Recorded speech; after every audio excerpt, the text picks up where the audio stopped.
what happens if a student is trapped in the classroom because they are stuck in the same building as the gunman? The University of Arkansas recommends a few policies in order to stay safe. The first one in this step is to make sure the door in the classroom is shut and that the lights are off in the class so the gunman cannot see you. The program is called the Office for Sport Concussion Research. Now, the main goal of this is to get the word out about the importance of college athletes when it comes to concussions, and not only them, but high school and professional ones as well. I'm standing in front of Bud Walton Arena, where inside, Kiko Hyder for 4 seasons played for the University of Arkansas.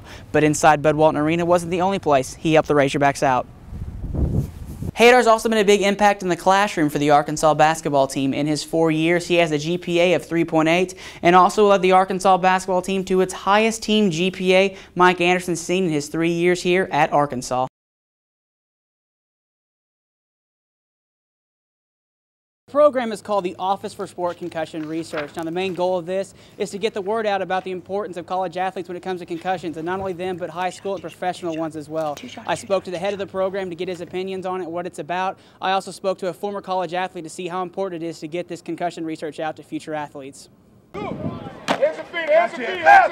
Stories of athletes getting concussions and returning to the game without proper care is causing concern. This is something former Division III football player Dalton Person experienced during his 17-year football career. So while I never had any particularly diagnosed, the information and the testing that we got over my 4 years in college, I really feel as if I had probably 3 or 4. Person, now a graduate student at the U of A, has made the transition from football to school, which makes school life a lot easier because of the fact that concussions also hurt a student off the field as well.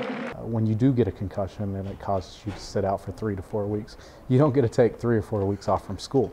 With the high number of athletes getting concussions, questions are started being asked, what is being done to help these athletes out? Well, at the University of Arkansas, a new program is being started to help get the word out. The U of A has a new office with the sole purpose to research the impact of concussions. Currently in this area, there's little research going on, and we're excited to be among the first to kind of have a concerted effort to better understand this injury. The program's purpose is to further reach the issues of concussions, and Elbin says there is one little-known issue that programs hope to bring to light. Other athletes actually demonstrate a much quicker recovery. So understanding why some athletes take longer and why some athletes recover quicker is kind of the ethos of this project. One major question with sports is, would parents still allow their kids to participate in physical sports like football? For Person, he would allow it, but with a different guideline. If he loved the game as much as I did, I would allow him to, but I don't think as early as an age as kids are allowed to right now. Now, I asked both RJ and Dalton what the biggest problem was when it came to concussions, and they simply said it was athletes who got hurt during the middle of a game and they just refused to come out or talk to their coaches or their trainers as well, just refusing to come out of the game. I also asked Dalton if he would do it over again, if he's a little bit nervous about the future of, what happens to him when it comes to football concussions, and he said, no, not really. Most people that play football just do it for the love of the game. Haley. So, Brett, what is the status of the program right now? Now, they currently have around 600 people lined up, and what they're doing with these athletes, they're currently doing tests on them. And throughout the entire part of the year, when these students, athletes come up to football, basketball, and baseball, they're going to do more tests on them and see how their concussion results are coming out throughout the year. And how is the program getting the word out about itself, Brett? And it's currently, like what they're doing right now, is just trying to get out to mothers and coaches as well, trying to get information out to them, kind of intervention programs, trying to educate them more on how to be safe with their kids and their players as well when they're out there getting hurt. And they're also trying to reach out to athletes as well, letting them know how important it is to stay safe in football, basketball, and baseball and other sports. On the poster of the title for the art show, Painkillers, it reads a story about coping. For the man behind the art, as if Farouk, coping is how this all started. I had a friend that passed away, and he really liked guns in life. So I made my first gun July 31st, 2007, which is a year to the day after he died. For the Miami-born artist, the replica guns are used as a way to remember, but it also allows him to do something he's always loved doing, building. For me, that's how I've always done things, is they're like toys for me. It was designed in the late 19th century. The guns are made of cardboard and they look realistic. He uses cereal boxes on some of the models to grab his viewers' attention. If you perceive them as being a gun, I've presented the material in such a way as to influence your perception. Now, a lot of artists use unique ways to express their work, and for Farouk, this is no different. Now, for example, you look behind me and you probably see just trash in a dumpster, but for Farouk, these are pieces to his next project. It becomes cost prohibitive to acquire materials like cardboard. I just get it out of the trash.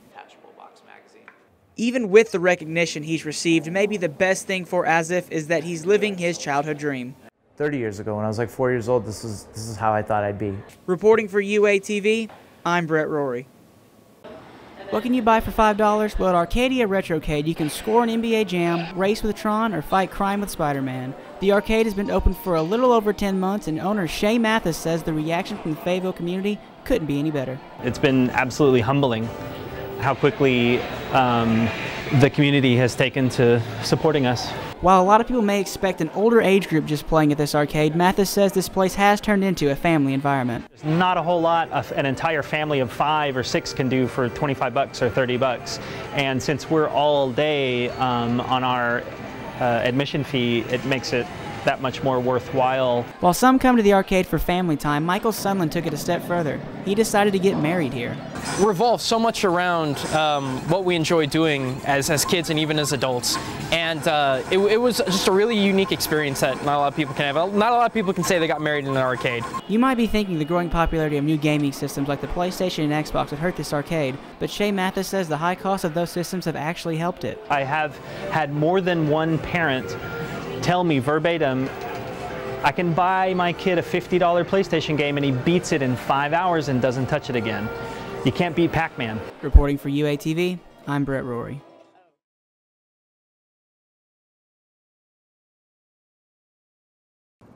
Bikes, Blues, and Barbecue is an event mostly known for the amount of loud noises and motorcyclists brought into this area.